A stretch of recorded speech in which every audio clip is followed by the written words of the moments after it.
All right, it's October, Cooperative Month, Cybersecurity Month, Public Power Week's in the middle of October. We got a lot going on this month. Yeah. Yes. October's always busy around here. Absolutely. October's always busy. I've been making my social media calendar, trying to give everything equal attention.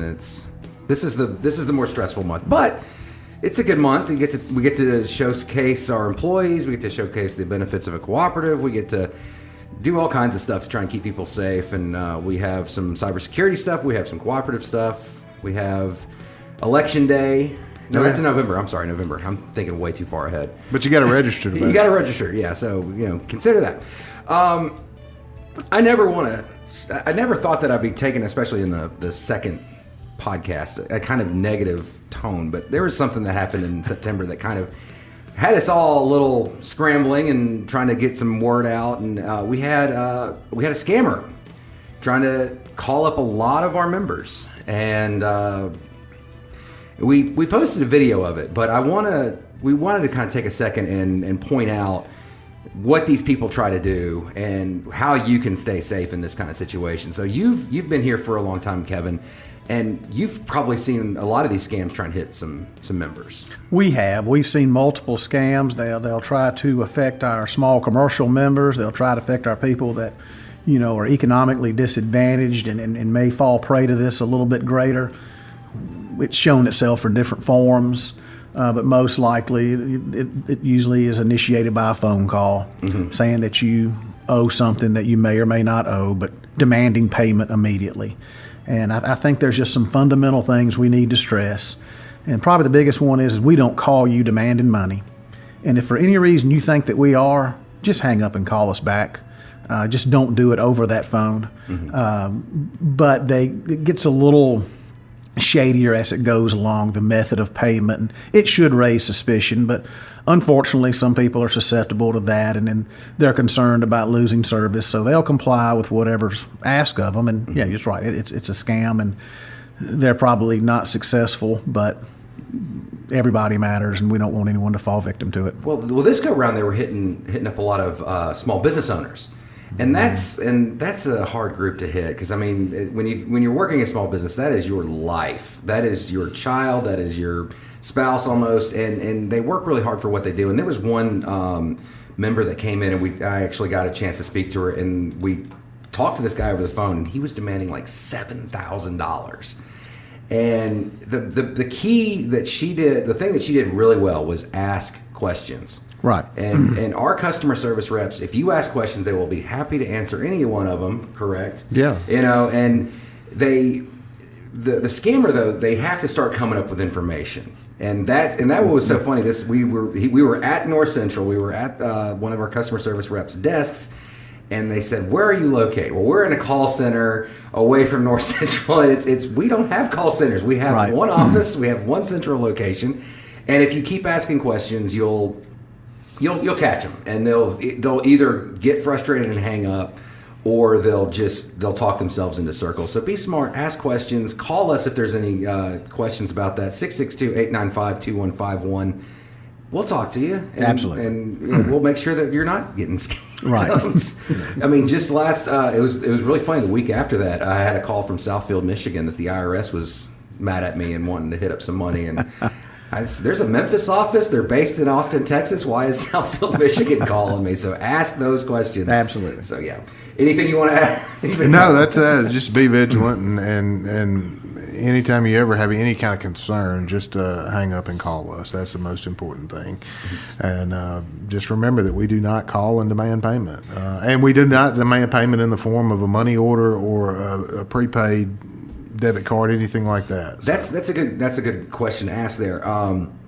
What are our policies for letting somebody know that they might have forgotten a payment? Well, there's, of course, the bill is your notice that the payment is due. And then there is... There'll be a follow-up notice. If someone didn't make payment within the allotted time, there'll be a follow-up notice that would specify a disconnect date. We're not in the practice of making phone calls to our consumers or our members to remind them to pay. So we kind of ask that second notice, that they take it very seriously. Sometime in the past, it might have been sometime after that they got disconnected, but take that notice very seriously. And that's the reason we send it. It's not demanding payment as much as did you forget to pay, something along those lines. So yes, just remember that we're not going to call you demanding payment. And always, if there's any questions, just hang up and call us. Like you said, 662-895-2151. We're not going to ask you to call any after-hours call center or anything like that. So, like I said, very fundamental. Just call us back. Yeah, and you can always download our app for iTunes, from iTunes or the Google Play Store. And that's something I do with my bills all the time. As I check once a week, is there something new that I have not seen yet? So actively check that stuff, and it's easily accessible for you only, as long as you are smart about your password and you're keeping your account safe. And we'll talk about that more throughout Cybersecurity Month. But just keep yourself safe and ask questions. That's always going to be the key. They say these words like disconnect, jail time, delinquent payment, anything like that, and it puts panic in people's minds. And I'll just do anything to avoid these inconveniences. And especially if the call is made after hours, because you feel as though you're not able to call into the office because we keep normal office hours. So I can see where it could instill panic, especially after hours. But once again, we do not disconnect after hours. So we try to restore power after hours. Absolutely. We had a big storm come through in the last month, and I got to spend some time with our linemen that were out working in that stuff, and it's incredible to see the work. But no one's getting an order going, go over here to Sugar Tree Street and turn off the power because they didn't pay us it. Right. These guys go home at 5:00 too. So we've got a great show. So the first podcast for September, we had it just the four of us. Well, now there's three of us here. One's on vacation. And so this month we have some guests. We have Police Chief Olive Branch Police Chief Don Gammage here. He's going to be on this podcast later talking about Safety Night Out happening on October 1st. We had Susan and Bryant from the Desoto Economic Development Council talking about Pathways to Possibilities, a huge career fair. And at the end of the show, we have singer-songwriter from Byhalia, Merit Koch.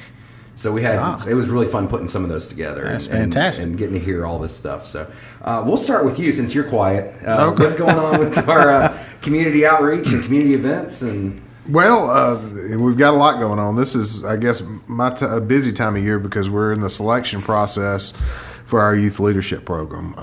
Many of you may know that we sponsor a program through the electric cooperatives of Mississippi, and as a bigger part of it through the National Rural Electric Cooperative Association called Youth Tour. And Northcentral for 31 years, I think. I believe you're correct. Statewide for 33 years has sponsored this program where we select high school juniors that represent our schools in our area to go on a 3-day youth leadership workshop, all expenses paid in Jackson, Mississippi, where they'll interact with their legislators, their senators, have a chance to visit with the lieutenant governor, lunch with the governor, and pick up on all kind of leadership techniques, skills, and meet up with roughly 75 kids from across the state. And in addition to that, they get a week-long, all-expenses-paid trip to Washington, D.C. in the summertime, where they'll network with roughly 1,700 students, sponsored by electric co-ops in 47 states.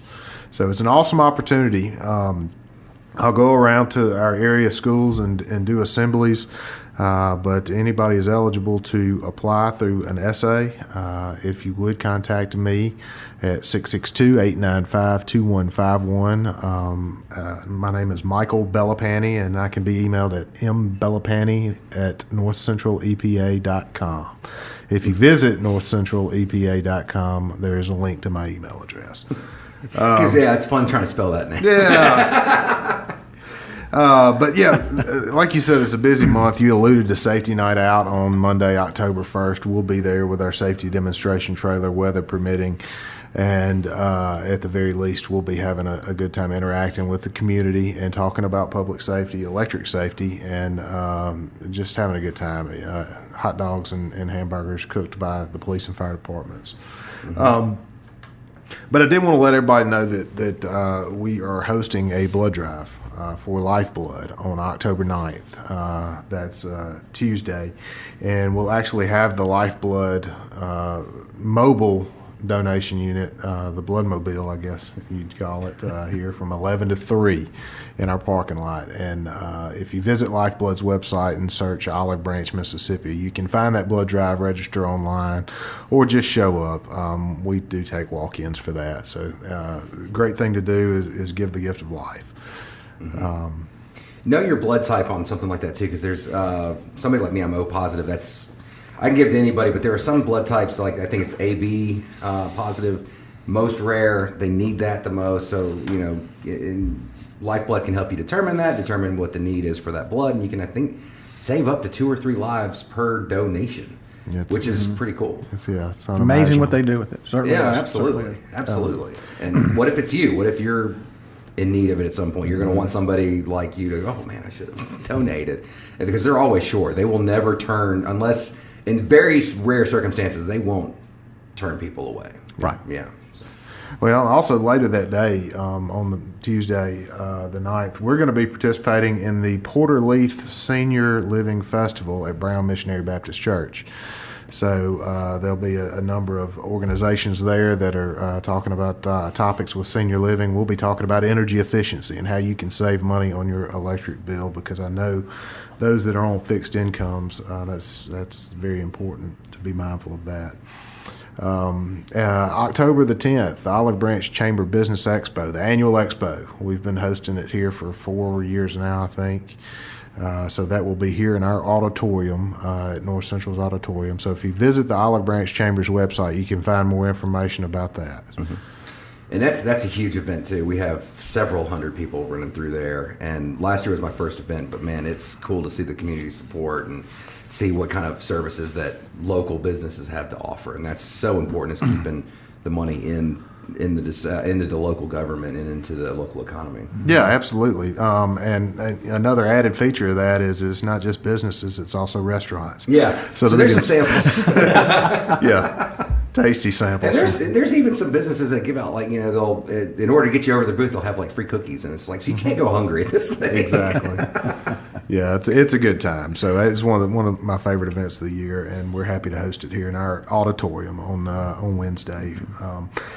But wanted to let y'all know also, Northwest Community College is having their inaugural Ranger Bluegrass Festival. Yes. Senatobia campus in the arena. I love bluegrass music, so I'm excited about this one. That's going to be Saturday, October 13th from 9 a.m. to 9 p.m. At the Senatobia campus. It's going to be a great event. I believe it's Karis Waltman, who's a local folk bluegrass singer, originally from Florida, but performs out of Memphis now. Will be heading that that lineup, and I'm looking forward to it. I hope they have good weather. Yeah, it should be. Is it outdoor? It will be at the arena where I believe they do the rodeo and everything. Oh, okay. So I believe weather should not affect the event. Yeah. Okay, good. Yeah, I'm looking forward to that one. Also looking forward that night from 7 to 10, North Central is a sponsor of this event for a great organization. It's the 3rd annual Boots and Barbecue that benefits the Arc of Northwest Mississippi.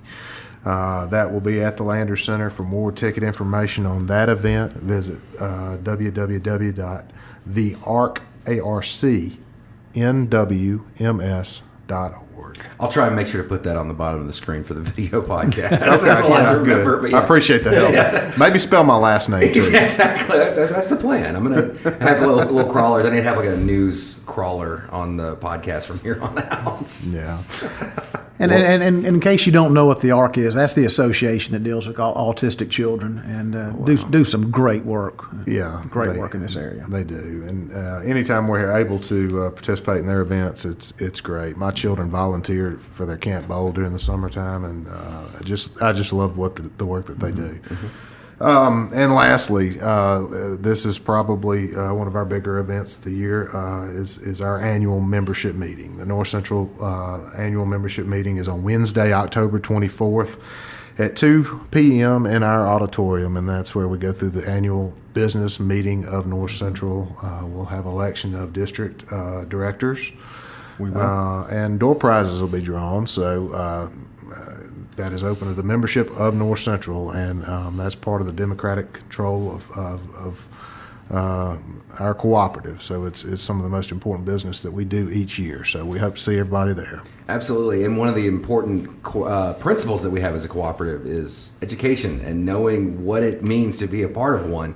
This is a good chance. We'll be filming this. We'll be offering this to our members through social media and through YouTube and all that good stuff. But understand what it is to be a part of a cooperative, and that's what's so important. Is a lot of people don't even know that they're part of one, and then there's some benefits involved, and that's what people need to understand. And so we want as many members as we possibly can to have come out here. So, what kind of news do you have, Sir Kevin?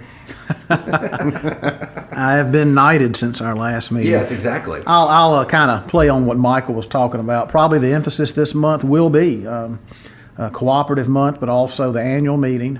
We want to encourage everyone that can attend in person.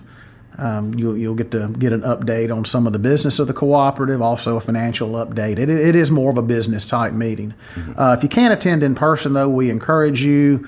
We'll be mailing out annual meeting notices on or around October the 4th. So most of our members should receive them soon after. If they're not able to attend our annual meeting in person, we would ask that they sign that proxy and either assign their proxy to a member who is attending or to our board of directors. To carry on the business of the association, it's necessary that we have a quorum. So all participation, whether in person or by proxy, is very much encouraged. We will be this month. I'm one of the few people that have to put on glasses to participate in a podcast, but I want accuracy. When we deal with our annual meeting, quite often it's governance in general, and we look at our board and we look at the election of directors, and we're going to probably start this month asking ourselves, as a cooperative, deep questions on our governance. How transparent are we? Are our bylaws really up to date? After a brief overview, North Central, your cooperative, we're in good shape. We are operating in a responsible, ethical manner. But sometimes you need to take a little bit deeper dive and look at it through the members' eyes and see, is there anything else that we can do or something that we can do better in the manner of governance or transparency?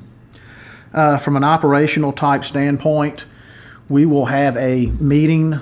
TVA will conduct a meeting here later in the month. We need to address power supply. Concern might be a kind of too deep a word right now, but if you live in the area, which people listening to this podcast probably do, you've seen the enormous growth. We talk about the work that we have to do to serve our member, but we buy all of our electricity from the Tennessee Valley Authority, and we've got to make sure that their transmission system can adequately serve us. So we're looking at some power supply issues on the western part of our service area, I guess you'd say the Pleasant Hill, Olive Branch type area, and also where we're seeing this explosion of industrial growth in the northeast part of our service area in Marshall County. So we're meeting with TVA to make sure that the transmission is being built in and that we've got adequate power supply as we continue to grow. Also, I hope that before long, our members will be able to look at an outage map on our website. Mike and his staff have done a lot of work on the website, getting it up to date, doing it, looking forward. I've got to be completely honest. I've always been hesitant to put an outage map out on our website, mainly for fear that it's misinterpreted, and I have seen them not interpreted correctly by people who don't work with them. But we'll try to put something out there that fundamentally is easy to look at and follow and give good, reliable outage information. Our members need to be informed when there's a large outage. We all know that when you're serving approximately 33,000 members, which could entail, to a population of over 125 to 150,000 individuals, our phone systems are really flooded if we have something large going on. So, and most of our members, they just want information. So if we can give that through an outage map, we should be able to do that. And something that you will hear us discussing quite a bit is going to still be, we referenced it last month, high-speed internet.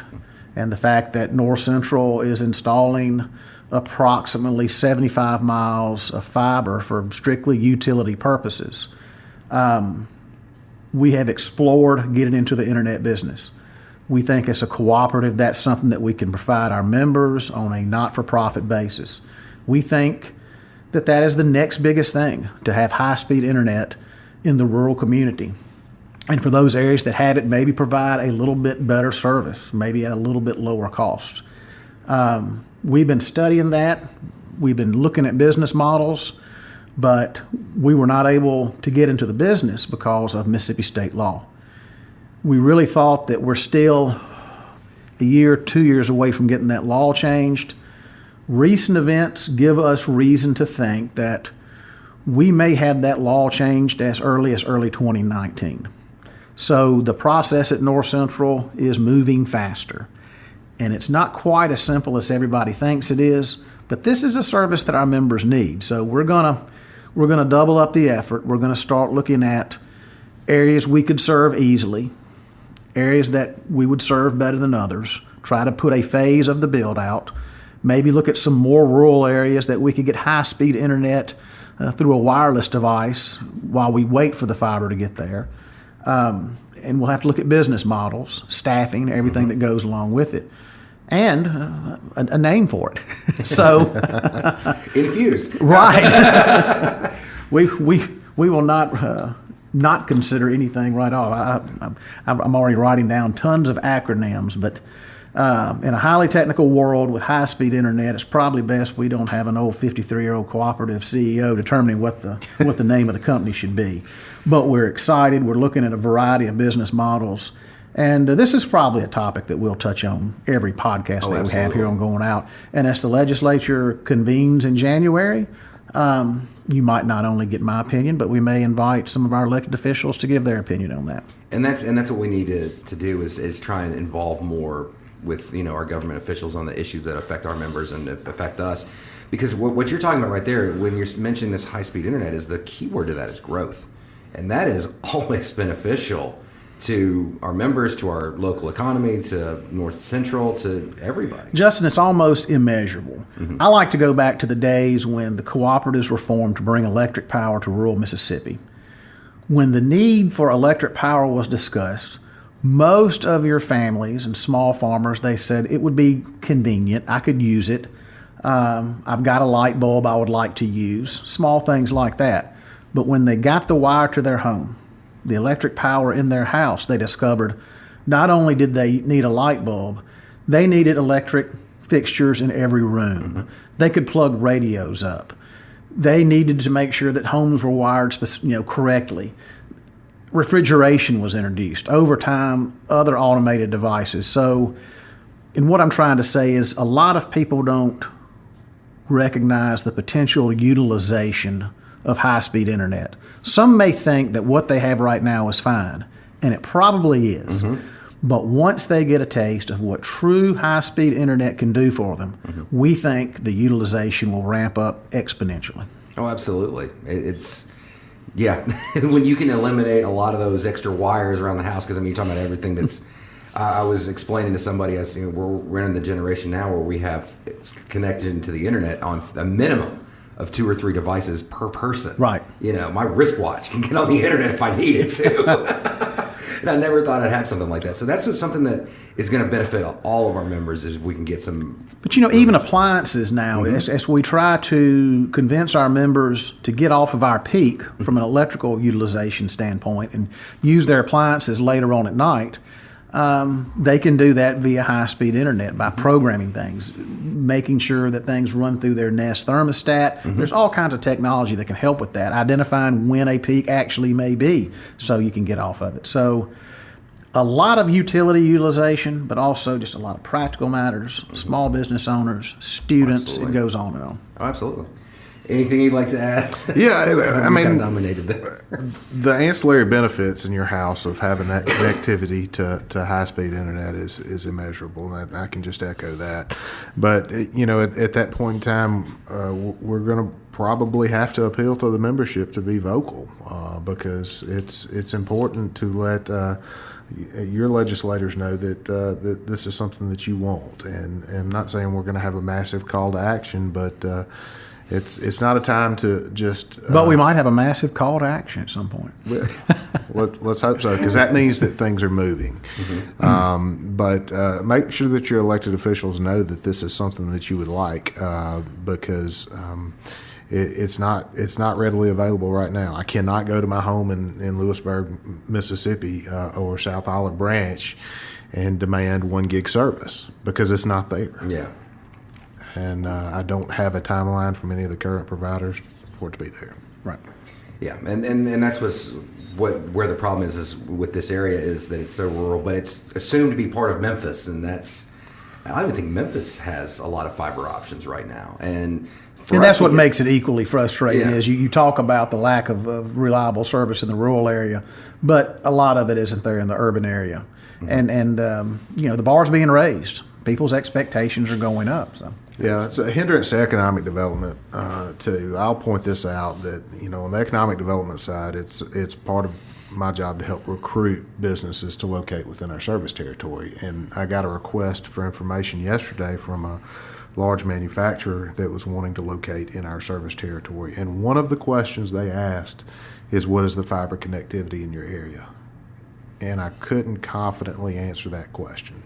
Yeah, and that just prevents growth, and that's what we want. This is a potential company that's going to move in, bring jobs and more revenue to the Olive Branch and Marshall County areas, and that's what we need. So this is something that you need to be vocal about. Speak up, say if you want it, if you think that we should be doing this, because it's not. Hopefully, we'll be able to price this at a very good price point and make it affordable for many people. That certainly is the 33,000 intent. people. Certainly Yeah. is the intent. Okay. Well, on that, we're going to end our little segment, but we will be back. If you're watching the video podcast, I will change shirts, and we will be sitting down with Don Gammage from the Olive Branch Police Department. We've filmed these segments over the week, so I'm wearing different outfits in each one. That's something that was in my writer. In my You have as many wardrobe changes as the Emmy host. Exactly. I was going to say the gentleman that read Pool Monkeys. Mr. Seabury. Yeah, Mr. Seabury. All right, we will be back. Thank you for listening. Well, I've got to say, it took me 2 years, but I finally got an interview with you. When I worked as a reporter, I did not get a chance to interview you, but now I get to. So we are joined this morning by Chief Don Gammage of the Olive Branch Police Department. Good morning to you. Good morning. How you doing, Justin? I'm doing wonderful. Finally kicking that bucket list interview. You've been on there for about 2 years, so we finally got that taken care of. But you're here to talk this morning about the Olive Branch Public Safety Night Out. This is your 6th year. Tell us about this. This is a great event that I actually implemented 6 years ago. I wanted to be a community-oriented police department and get our citizens involved in what we do.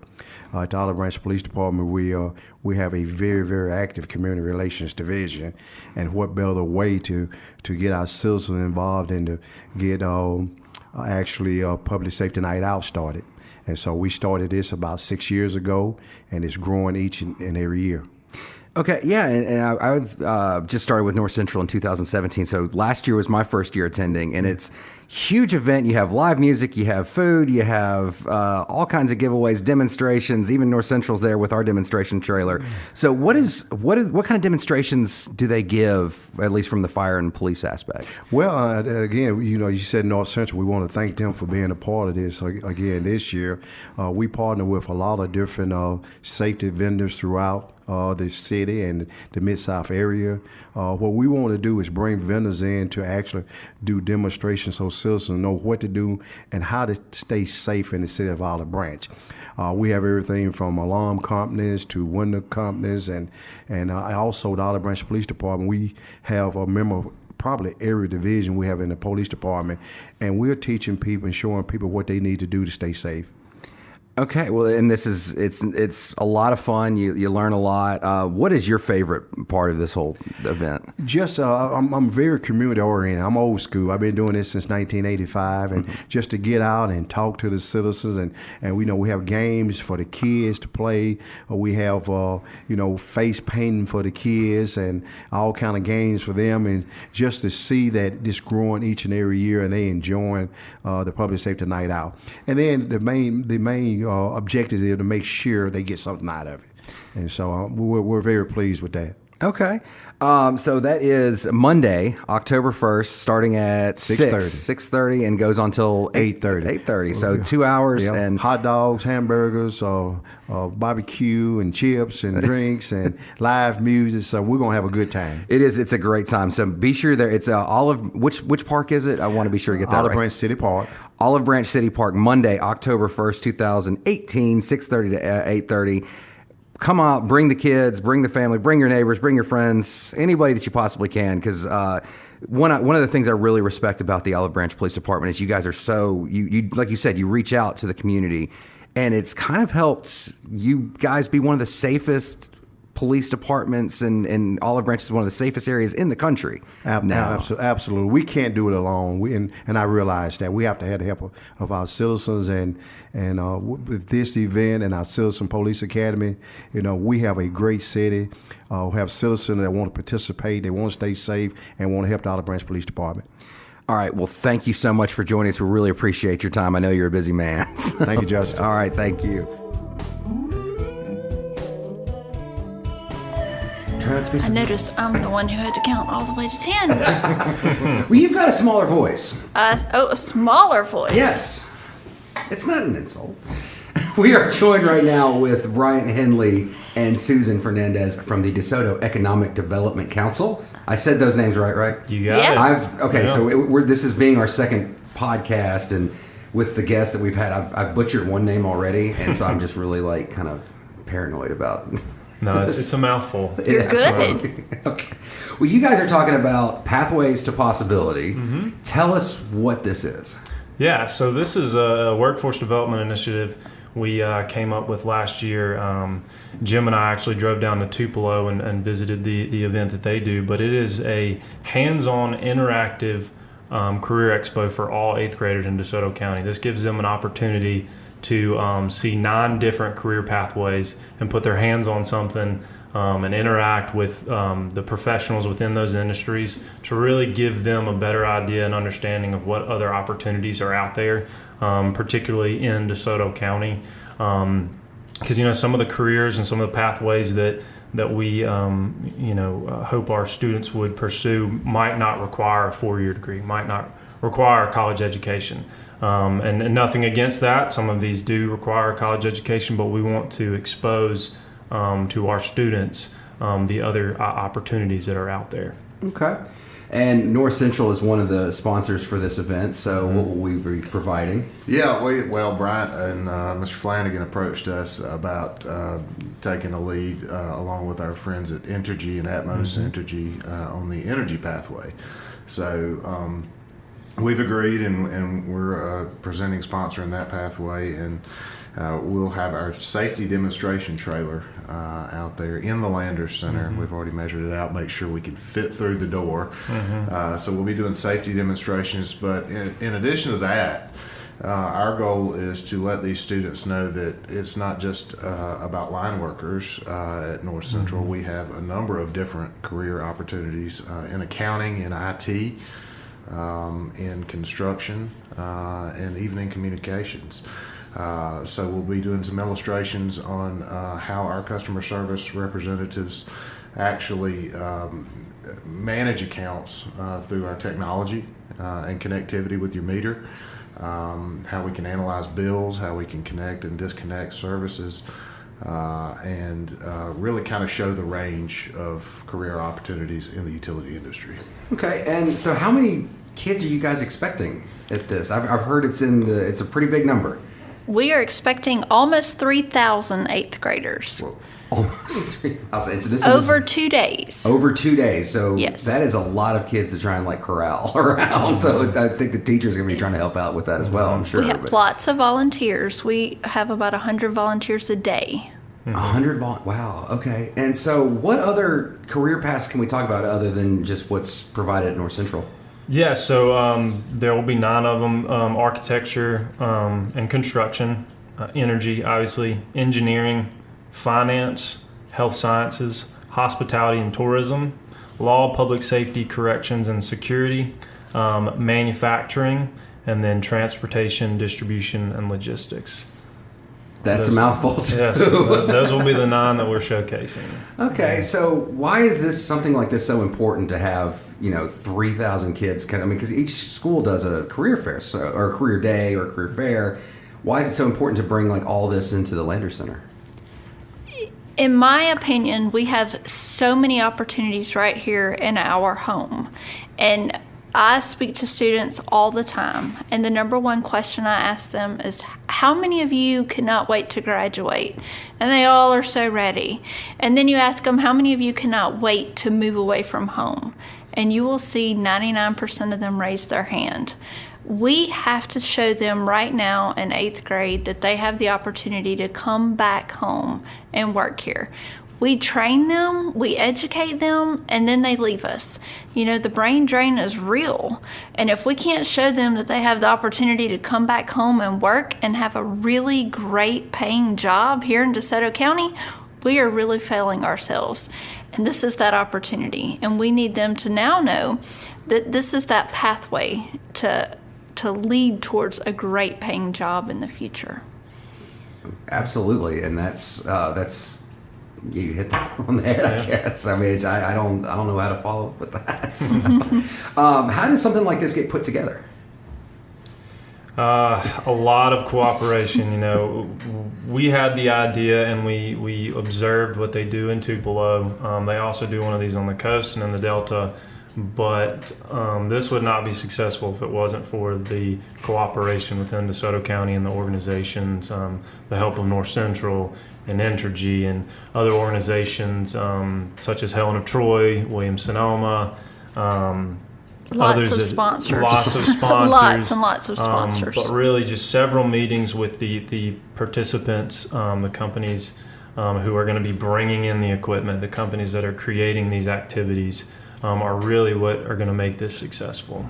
And also coordination with the school district, I would Exactly. say. Absolutely. That's huge. I can only imagine the work that you guys have been putting in organizational. And the DeSoto County schools have been huge help on this. They have been all on board, and just the willingness to get 3,000 8th graders to the Lander Center on October 16th and 17th is just a big commitment. And but they see the just the benefit of this event, and so we're grateful for that partnership as well. Okay, so you guys have a couple weeks before this. Are you guys still taking volunteers? Are you taking any more sponsors, or how can people find out about that? We are absolutely taking volunteers. Sponsorship, I will always take money. However, all of our advertising in terms of collateral material has already gone to print. So unfortunately, it probably would not be beneficial for a sponsor. However, if you want to donate some dollars, we'll obviously take them, and it will benefit our children. But we could absolutely use volunteers. Yeah, like she said, we will need about 100 volunteers a day. So we're open to. So if somebody wants to volunteer for that, what do they need to do? They actually need to get in contact with Jennifer Bessing. And we have B-Sing. And we have flyers and contact information that if they want to email us, we can get them that form on how to sign up to be a volunteer. Okay, so Pathways to Possibilities happening October 16th and 17th at the Lander Center. What kind of hours are we looking at here? Is all school hours or 9 to noon? 9 to noon 9 to every noon. day. 100 people and 3,000 students, and that is a monumental task. But We're excited. simplicity's sake, call our office, DeSoto Council, 662-429-4414. We'll give you all the details. All right. Anything you'd like to add? I'm going to turn this around and become the interviewer. Oh, okay. So we've got something unique that we're huge supporters of the DeSoto Career and Technical Center, which is part of DeSoto County Schools. That's right. So you've got a unique project that will coincide Yes. with the Pathways to Possibilities event. So tell us about that. Absolutely. So what my expertise has been with CTC is I've been guest speaking for Miss Gordon's digital media class, and then the first year students are audio production and I think some graphic design, and then the second year is video. So we involved them last year with the Leadership DeSoto and creating a recruiting video. So this year we're going to be covering the entire event, the entire 2 days and 3,000 kids. I've got about 20 film students that we're going to be covering this event and filming and taking some interviews and making a documentary, and hopefully they'll learn something in the whole process. But these are the same students we took them on a field trip to a recording studio, and now they're going to be doing actual filming and having their name on an actual film and having some credits before they even get out of school. So yeah, So cool. yeah, absolutely, it's a lot of Love fun. it. It's a great couple classes that they have over there. Or well, actually 3.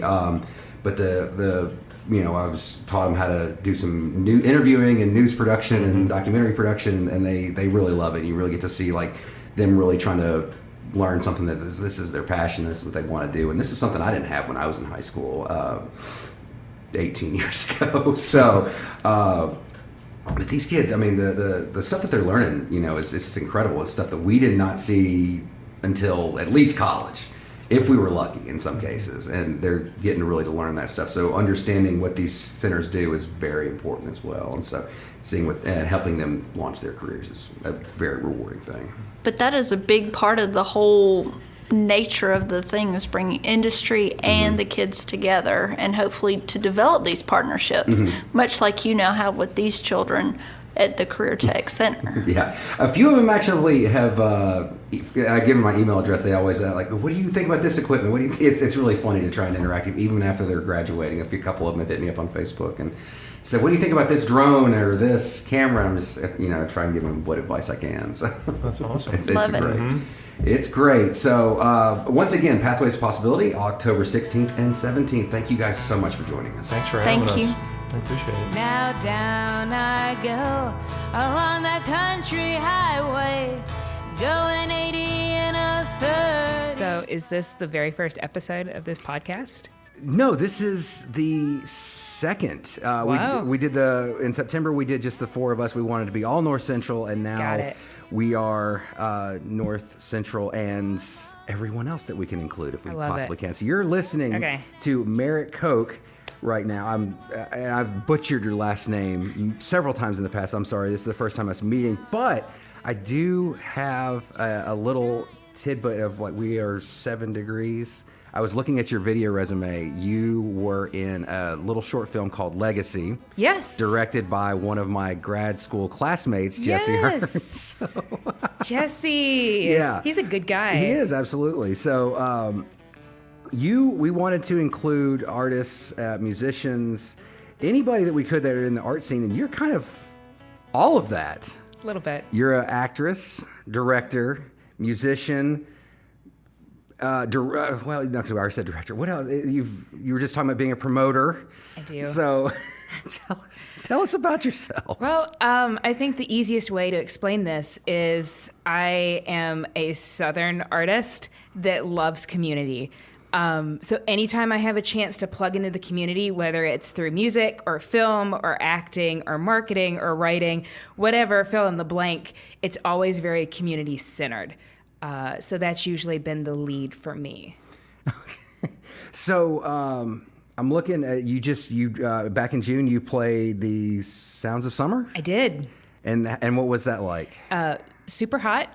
Of course. About 95 degrees. It was fun because Sounds of Summer was in my hometown of Byhalia. Mm-hmm.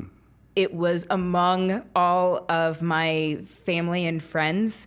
So it was a nice homecoming where I had gone to Sounds of Summer for years, and then being able to come back as a professional musician and play the stage was a little bit of a dream come true. And that stage is no joke. I mean, I was there. I saw everything last year, and they actually had me MC this. And that's a professional setup, and it's a lot of fun to see that many people around. It was fun. The sound was great. It was a really wonderful night. Okay. Yeah. All right. So what else are you doing these days? These days, I am an actor for Tennessee Shakespeare Company. We are currently doing 2 Gentlemen of Verona across the Mid-South for free until September 29th. And then that may date this interview.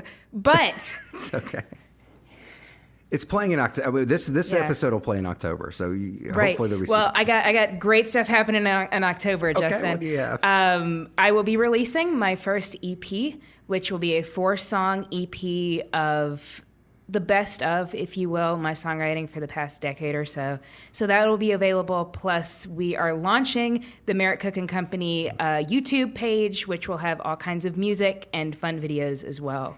Yeah, if you get a chance, if you're listening and not watching this podcast, it is Merit Koch. That is MERITKOCH. Look her up on YouTube. I've been trying to do some research on you myself this morning because it's been a crazy week. But I love your version of "Give Me One Reason" by Tracy Chapman. Thank you. So I really like that. Thank and then you. I've seen you play with what was it the Junkers? What was Southern that video? Junkers. Gosh, I don't even remember what song that was. In fact, I'll be there this week. But Southern Junkers is one of those kind of really cool things where you see everyone that you know, but you didn't know we all came to Southern Junkers. So I have the privilege to get to play for them at least twice a year, which is really fun. But Tracy Chapman, Give Me One Reason with a little bit of Memphis soul. Oh, absolutely. You can't beat it. And I'm a big sucker for like covers that sound like that artists put their own spin on. And if you stick a symphony in the back of any band, I'll check it out. Right? You know? So, That's actually coming next up in Merit Koch. there you go. You could be playing with the Memphis Symphony Yeah. Orchestra, or I don't think that Byhalia has a symphony Not yet. orchestra. Not yet, but they should get one going. Yeah. I mean, even if it's just like you and 3 people on, 3 oboes. Exactly. So, what else do you have going on in the October month or? So November? October, we are taking, when I say we, I mean me, haha. Merit Koch and Company is more than just me and a band. Merit Koch and Company is about a community around the music. So if you like Merit Koch on Facebook, if you come to concerts, you are now part of the company. So we have this kind of, I wouldn't call it a fan club, but it's definitely a group and family. So we're moving the family online because I can't be with all of my family at the same time. We can move everything online to Instagram, Facebook, Twitter, YouTube. And like I said, we have videos as far as music's concerned. We have an email list where subscribers can get a free song delivered to them every time we put out an email. It's all about giving back, because if you are so sweet to help me with my music career, the least I can do is give you free music and support you as well. And you can't say no to free. I'm sure some people could, but I hope that you wouldn't say free to my music. Plus, I support the Byhalia Area Arts Council, and we are super big into enriching Marshall County arts, whether it's through drama or music or fine arts. So putting that together in one piece keeps me really busy. Now, is that you? Does the fine arts? The Byhalia Fine Arts? The Byhalia Area Arts Council. Byhalia Area Arts Council. Sorry, was Yes. that? Was that involving you directing Little Mermaid Yes. for the stage? Yes, it was. Little Mermaid was actually a theater in Collierville, but I have, for the past 5 years or so, directed our Margaret M. Grow Youth Camp for the Arts, drama camp, where 1 week for a very low price of $10, Marshall County youth can come and put on a show and get camp t-shirts and have fun with art in our community. Okay, Yeah. well that's something that's so important. It's as a gigging musician myself, we know the heartache and the work that you put into this. Yeah, So, I think that's yeah. why community is the number one buzzword I'm going to use. Because if it weren't for the people around me, then I would be dead in the water. Like, there's no way I could do what I do if it weren't for the people around me. And I hope that I would return the favor every single day that I'm supporting them as well. Okay. Well, since you are our first musical guest on here, we're gonna at the end of this podcast we're gonna play your song, but we're also gonna make an announcement because I asked you about this last week. You've already said yes. This is for 2019. This is something that we're gonna get a bunch of musicians in the Memphis area, the Marshall County area, the DeSoto County area. Anybody that wants to be involved, we are launching. We are actually reviving, because I've done this before for a few years. But this is we're doing a project called Musicians for LeBonner. You've already signed on to be a part of this, and what this is a 40 artists at least. That's what we're aiming for. We've done this in the past, and I'm sure we can do it again. We are going to release a 40 artist compilation CD. We're going to sell that CD. We're going to give all the money from that CD to Le Bonheur Children's Hospital. And if we can have the chance, we're working on this. We're pretty sure we can do this. Hospital performances for the kids. Oh, wow. Yes. Yes. So we would love to have you involved in that as well. We've done this in the past and filmed it. It is so heartwarming, just beyond, it's especially when you get some artists that, these like tattooed out rockers and stuff like that, and they're playing acoustic guitars for the kids, and they're like just trying to hold back tears because they see these kids just like looking up to them like they're huge rock stars. So we'll have some more of that in the happenings. So if you can follow Musicians for Le Bonheur on Facebook, and we'll be glad to try and if you want to send us a message or shoot us an MP3, you can be considered for this compilation album. This is I'm excited to say this because we've got a few big names that are going to be involved with this project, aside from Merit Koch. So you're one of the big ones. Thanks. But we've got Free World, we've got the Bo Keys, we've got Paul Thorne. We're working on contacting several more. We've gotten several commitments from some big names, and we're looking forward to trying to put this CD together and doing something good with some music. So. What are we going to listen to when we head out of this podcast? What song have you chosen for us to play out here? We are going to listen to my favorite song that you can get a free download of if you sign up for my newsletter, which is Fool's Romance. Fool's Romance. So that's what you're listening to end out North Central Nfused. MeritKoch.com. Thank you so much for tuning in, and thank you for joining us. Thank you.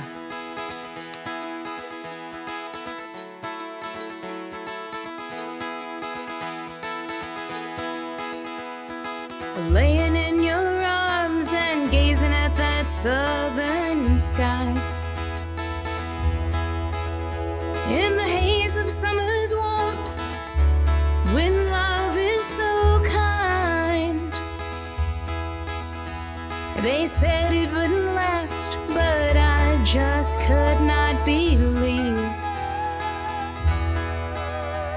Our 11 days were numbered and you turned so cold on me. 'Cause I'm tired of playing second fiddle to you. You told me that you loved me, but your heart ain't true. Give me another reason, give me another chance.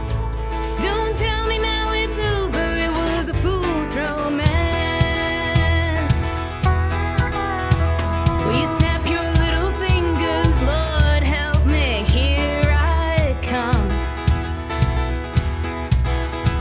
You kick, scream and holler, and somehow I still don't want to run. And just when I start to forget the love we had way back then, your promises are empty, and like a fool I'm reeled back in. 'Cause I'm tired of playing second fiddle to you. You told me that you loved me, but your heart ain't true. Give me another reason, give me another chance. Don't tell me now it's over, it was a fool's romance.